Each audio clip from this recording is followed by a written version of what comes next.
Hi everyone. So another quick conversation about the new math curriculum.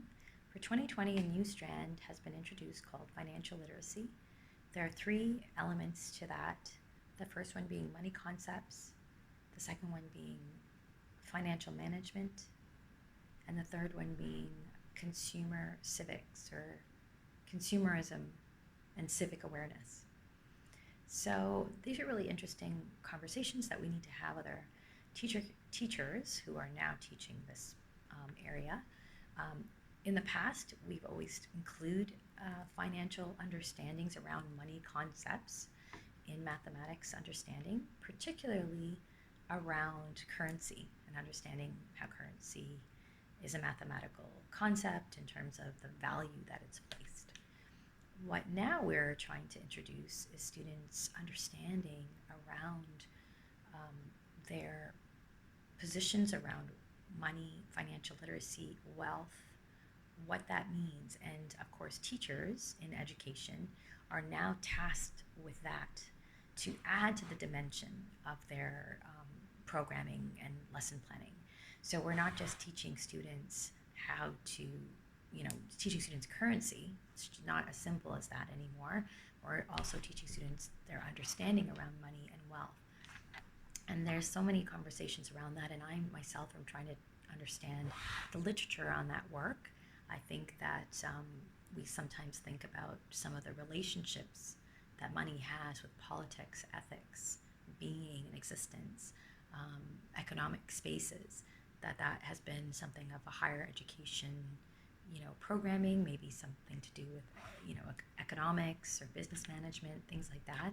But now here we're teaching from the very early years, so kindergarten to grade, 12.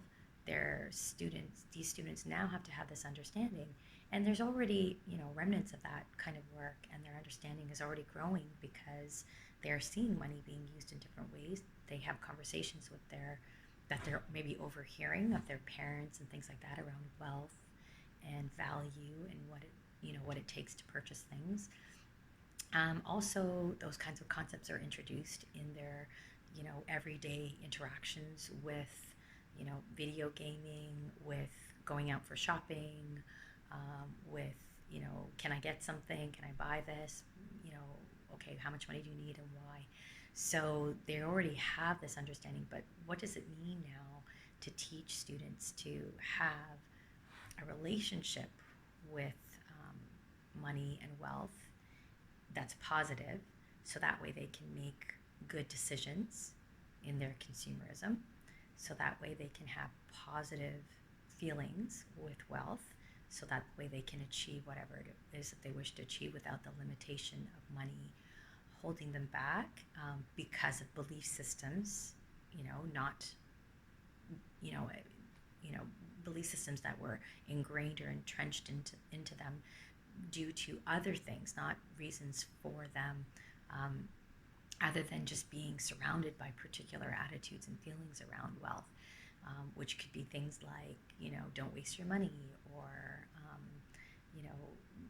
you know, these kinds of messagings states or implies that there is a finite amount of money in the world, and there's limited, and then there's questions of, well, who has that kind of money or more money than others, and why, what systems are in place for that kind of wealth.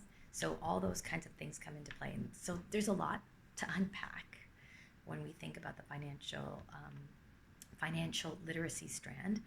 Not even to mention, aside from numeracy, like understanding mathematical models of currency math, there's also digital financial numeracy that we need to understand too, because of course money isn't always a concrete thing that we have. Money also exists in digital spaces, like, our debit card, our credit cards, things like that. I was even having a thought about how pennies don't exist in real space in Canada.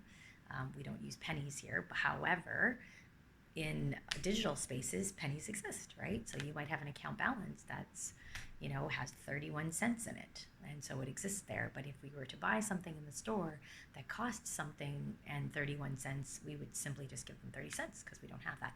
So there's lots of things to have consideration around. I think the takeaway, though, is understanding that money is a concept. It's sort of like a measurement, much like length or time, but this instead it's a measurement that we use to put value on things. So that's one important thing to recognize. It's just another mathematical concept. And secondly, an important takeaway is how we have conversations around financial literacy and financial numeracy and digital numeracy. What are our positions and attitudes around that could be reproduced in our learners?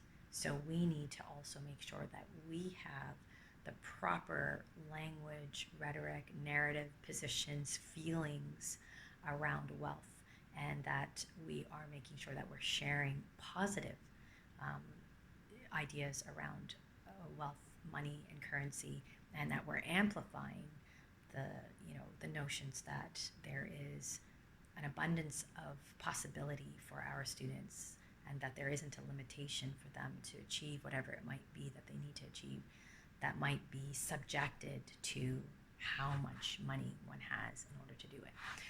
So anyways, I'm going to end it there. There's so much more. I'm still learning a lot around financial literacy, particularly around the concept, around the contextual realities of that, and around the systemic barriers that also exist around that. So much to learn, so much to unpack, and hopefully I'll talk about this more in another segment.